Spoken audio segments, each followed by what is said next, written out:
JavaScript fournit les opérateurs unaires pour incrémenter et décrémenter les valeurs de type nombre. Mais il travaille d'une manière qui peut être assez déroutante. Nous allons créer une valeur simple et nous allons l'afficher à l'aide de console.log. Console.log fait pas officiellement partie du langage JavaScript, c'est un add-on de Firebug, mais il fonctionne dans d'autres débogueurs JavaScript comme ceux que vous pouvez obtenir dans Google Chrome, Internet Explorer ou bien Safari. Maintenant, console.log est destiné pour nous comme développeurs JavaScript, il n'est pas pour l'utilisateur final. Console.log marche de la même manière que la fonction alert. La seule différence, c'est qu'il affiche les résultats dans la console ici, au lieu de les afficher dans une boîte de messages d'alerte. Donc, si nous exécutons notre code, vous voyez le résultat que nous obtenons. Maintenant, si je prends cette valeur et j'utilise l'opérateur d'incrémentation, qui se compose de deux signes plus. Et il ne doit y avoir aucun espace entre la variable et l'opérateur d'incrémentation. Dans ce cas particulier, l'opérateur a été placé après la variable. Et puis, lorsque j'exécute ce code, vous voyez que la valeur est incrémentée par 1. Maintenant, il y a deux versions de l'opérateur d'incrémentation. Je peux placer l'opérateur avant la variable. Et là encore, il ne doit y avoir aucun espace entre l'opérateur et la variable.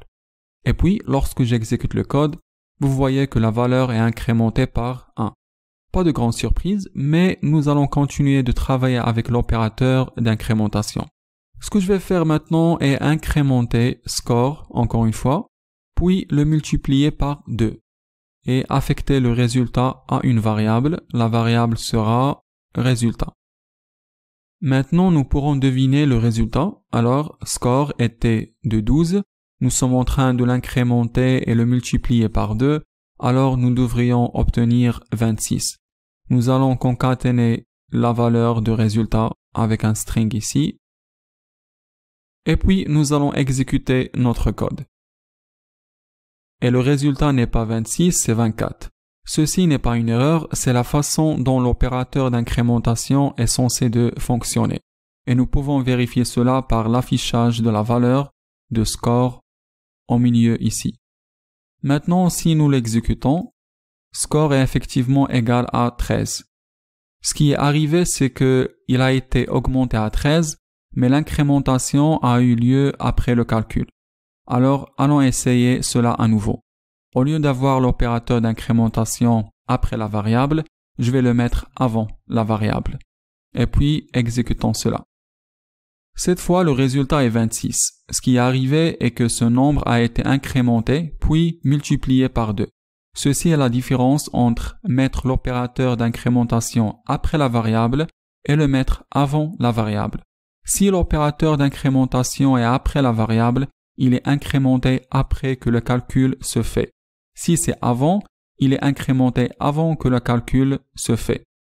L'opérateur de décrémentation se compose de deux signes moins. Il fonctionne exactement de la même façon. La seule différence est qu'il soustrait 1 du nombre plutôt que de lui ajouter. À première vue, le comportement de l'opérateur d'incrémentation et de décrémentation semble bizarre, mais il est facile à mémoriser. Lorsque l'opérateur est après la variable, la valeur est modifiée après tout autre calcul.